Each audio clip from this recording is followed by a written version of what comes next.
বন্ধুরা, আজকে একটি অত্যন্ত গুরুত্বপূর্ণ বিষয় নিয়ে আলোচনা করব এবং তা হলো আপনার নিজের সংসার আপনি নিজে হাতে নষ্ট করতে না চান, তাহলে কোনো পরিস্থিতিতেই যাই হয়ে যাক না কেন তুলসী গাছে এই একটি দিন জল কোনো মতেই দেবেন না, নতুবা আপনারা নিজের বিপদ নিজেরাই ডেকে আনবেন।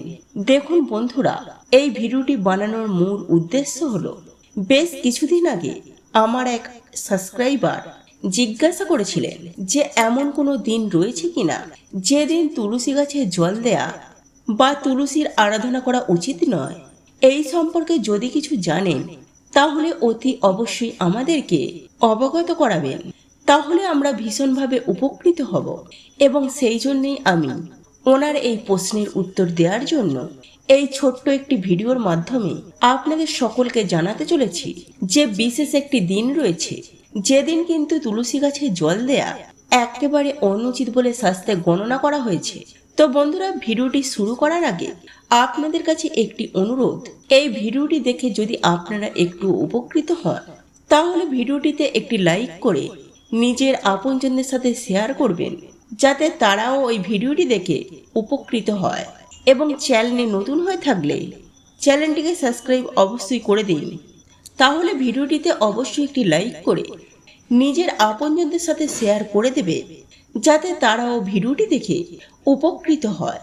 এবং চ্যানেলে নতুন হয়ে থাকলে চ্যানেলটিকে অবশ্যই সাবস্ক্রাইব করে দিন, পাশে থাকা বেল আইকনটিকে অন করে রাখবেন এরকম নিত্য নতুন ভিডিও প্রতিদিন দেখার জন্য। তাহলে চলো মূল আলোচনায় প্রবেশ করা যাক। তবে বন্ধুরা, মূল আলোচনায় প্রবেশ করার আগে আপনার গৃহে যদি তুলসী মঞ্চ থেকে থাকে তাহলে আপনার গৃহে তুলসী মাতার উদ্দেশ্যে জয় মা তুলসী মহারানীর জয় লিখে কমেন্ট অবশ্যই করবেন, তাহলে তুলসী মহারানীর আশীর্বাদ ও কৃপা পাবেন। বন্ধুরা, হিন্দু শাস্ত্র মতে তুলসী গাছের গুরুত্ব আমাদের প্রত্যেকের কাছে অত্যন্ত গুরুত্বপূর্ণ, কারণ এই তুলসী গাছে ভেষজ দিকে যেমন গুরুত্বপূর্ণ রয়েছে তেমনি শাস্ত্রে এই গাছের মহিমা অপরিসীম। কারণ এই গাছ যেই গৃহে থাকে সেই গৃহে স্বয়ং পরমেশ্বর ভগবান শ্রীকৃষ্ণের আশীর্বাদ বিদ্যমান থাকে, তথা আমরা আপনারা প্রত্যেকেই জানি। এবং হিন্দু শাস্ত্র মতে এই তুলসী গাছে ৩৩ কোটি দেবদেবী বসবাস করেন। সুতরাং শাস্ত্র মতে ও আয়ুর্বেদিক শাস্ত্র অনুসারে তুলসী গাছ প্রত্যেকটি হিন্দু পরিবারে অবশ্যই থাকা উচিত। বন্ধুরা, আপনারাও দেখতে পাবেন যেমন কোনো হিন্দু পরিবার নেই যে পরিবারে তুলসী গাছ নেই। আমরা প্রত্যেকে প্রতিদিন স্নান করে শুদ্ধ বস্ত্র পরিধান করে তুলসী মাতাকে জল অর্পণ করি এবং সন্ধ্যার সময়ে দীপ ও ধূপ সহযোগে সন্ধ্যা আরতি করি। ঠিক এরই পাশাপাশি যে গৃহে তুলসী গাছ থাকে সেই গৃহে কখনোই বাস্তুদোষের সৃষ্টি হয় না এবং বাইরের যাবতীয় নেগেটিভ এনার্জি থেকে এই গাছ কিন্তু আমাদেরকে রক্ষা করে। সেই সঙ্গে সঙ্গে পরিবারের সুখ শান্তি আর্থিক সচ্ছলতা রাখতেও সাহায্য করে। বন্ধুরা, শাস্ত্র মতে যদি আপনারা মন ভরে তুলসী মাতাকে ডাকেন এবং তুলসী গাছের দর্শন করেন, সেক্ষেত্রেও আপনার জীবনে অনেক ছোটখাটো পাপ বিনষ্ট হয়ে যায়। আবার অন্যদিকে আপনারা নিজেরাই দেখবেন অনেক প্রকারের যত্ন নেয়ার পরেও যদি আপনার গৃহে তুলসী গাছ বারংবার শুকিয়ে যেতে শুরু করে বা তুলসী গাছের পাতা হলুদ বর্ণ ধারণ করে, তাহলে সেক্ষেত্রে আপনাদেরকে বুঝতে হবে আপনাদের গৃহে কোনো না কোনো নেগেটিভ এনার্জি বিপুল পরিমাণে সৃষ্টি হচ্ছে এবং আপনার গৃহের ওপর সেটির প্রভাব অতিরিক্ত মাত্রায় পড়েছে।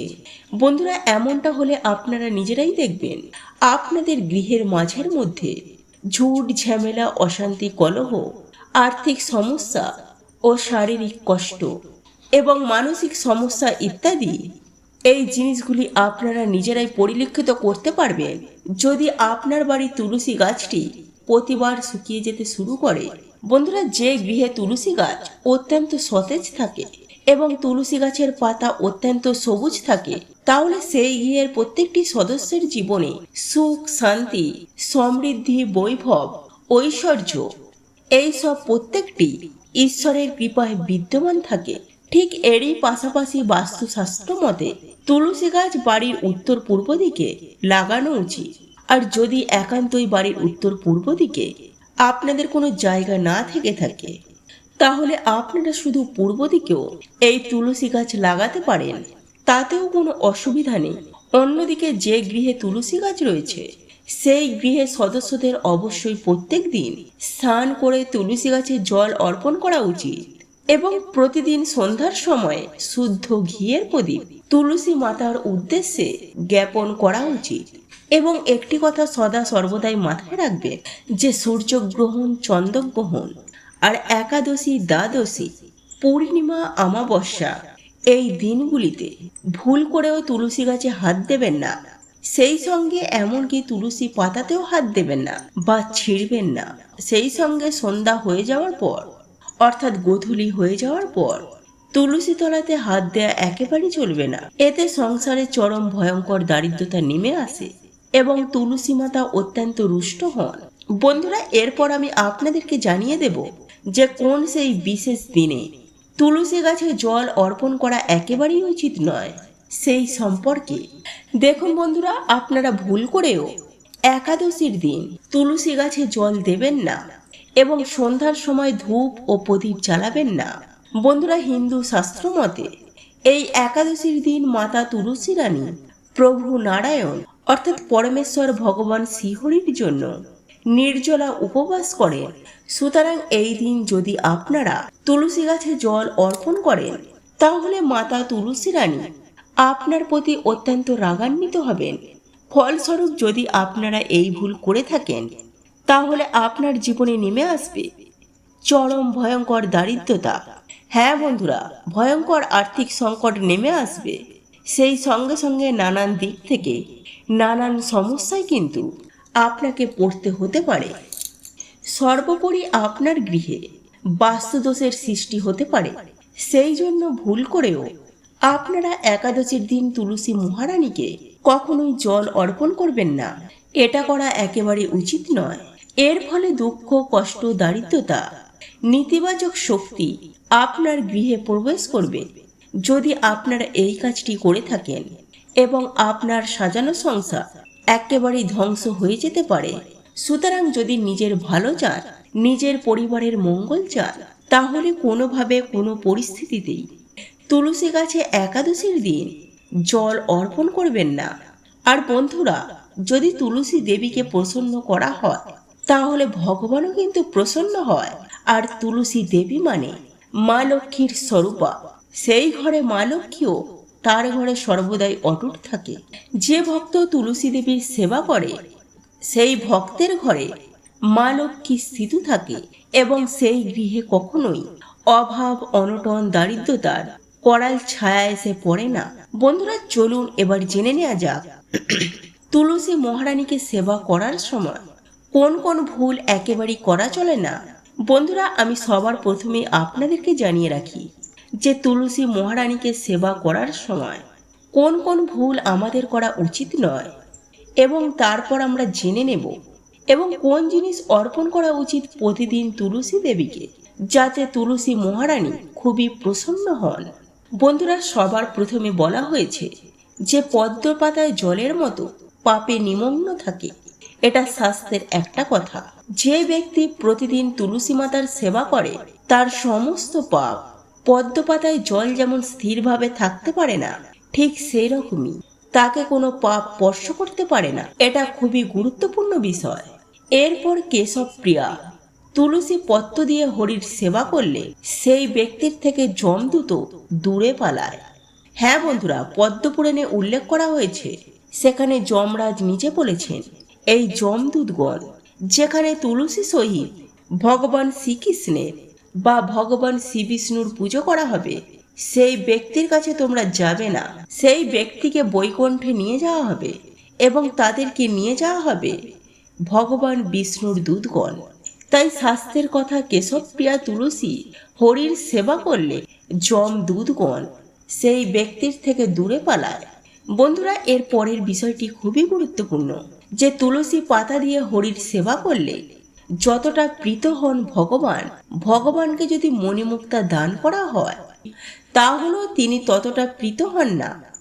দেখুন বন্ধুরা, এখান থেকে একটা গুরুত্বপূর্ণ বিষয় উঠে আসে যে আমরা ভাবি আমরা অনেক সুন্দর করে টাকা পয়সা খরচ করে জাঁক জমক করে পূজা করলে ভগবান খুশি হবেন। এটা ভুল ধারণা যে টাকা পয়সা না থাকলে ভগবানের সেবা করা যায় না। বন্ধুরা, ভগবানকে সেবা করার জন্য মণিমুক্তার দরকার নেই, শুধু মনটা হলেই হয়। কারণ তুমি ভগবানকে কতটা দিয়েছ সেটা ভগবান দেখেন না। কারণ ভগবান শুধু ভক্তির মধ্যেই শক্তি দেখেন। আপনি আপনার মনে কতটা ভগবানকে রেখেছে সেটাই ভগবান দেখেন। আর আপনি যদি আপনার হৃদয়ের অন্তর থেকে তুলসী পত্র সহিত ভগবানকে একটু জল অর্পণ করেন, তাহলেই তাতেই তিনি এতটা সন্তুষ্ট হয়ে যাবে যতটা মণিমুক্ত দিলেও ভগবান প্রীত হন না।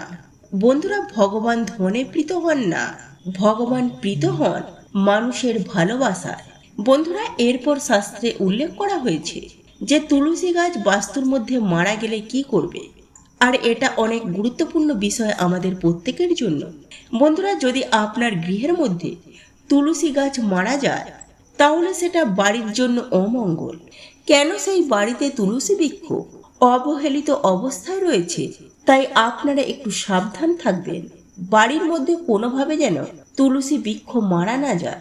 যদি এইভাবে তুলসী গাছ বারবার মারা যায় তাহলে সুন্দর করে তার পরিচর্যা করবেন, প্রতিদিন জল অর্পণ করবেন। আর এটা খুবই একটা গুরুত্বপূর্ণ বিষয়। আর যদি অনেক সেবা করার পরেও তুলসী বৃক্ষ মারা যায় তাহলে আমি এক বৈষ্ণবের মুখ থেকে শ্রবণ করেছি, তাহলে আপনি কিছু বৈষ্ণবদেরকে ভোজন করাবেন এবং ভগবান নরসিংহদেবের পূজা করবেন, প্রার্থনা করবেন এবং তুলসী মহারানীর কাছে ক্ষমা প্রার্থনা করবেন। এতে তুলসী মহারানী অবশ্যই আপনাকে ক্ষমা করে দেবেন। এরপর ধীরে ধীরে তুলসী মহারানীর সেবা করলে, পরিচর্যা করলে আস্তে আস্তে আবার সুন্দর রূপ লাভ করবে। বন্ধুরা, এরপর শাস্ত্রে উল্লেখ করা হয়েছে যে তুলসী মহারানীকে স্পর্শ করলে কি হয়। হ্যাঁ বন্ধুরা, তুলসী মহারানীকে স্পর্শ করলে সেই ব্যক্তির সমস্ত পাপ দূর হয়ে যায়। আয়ুর্বেদ শাস্ত্রের কথা, তুলসী বৃক্ষের ঘ্রাণ নিলে সেই ব্যক্তি অনেক রোগ থেকে নিরাময় থাকে। এমনকি তুলসী মহারানীকে যদি প্রদক্ষিণ করা হয় তাহলে ব্রহ্ম হত্যার মতো জনিত পাপও সুনিশ্চিতভাবে দূর হয়ে যায়। তাহলে বন্ধুরা, আপনারা নিশ্চয়ই বুঝতে পারছেন তুলসী মহারানীর কতটা মহিমা। তো বন্ধুরা, আজকের ভিডিওটা এই পর্যন্ত। ভিডিওটি যদি আপনাদের ভালো লেগে থাকে তাহলে ভিডিওটিতে একটি অবশ্যই লাইক করে দিন। আর এই চ্যানেলে নতুন হয়ে থাকলে চ্যানেলটিকে অবশ্যই সাবস্ক্রাইব করে দিন। তো সবাই ভালো থাকবেন, সুস্থ থাকবেন। আবার দেখা হবে নতুন একটি ভিডিওটিতে। জয় শ্রীকৃষ্ণ, রাধে রাধে।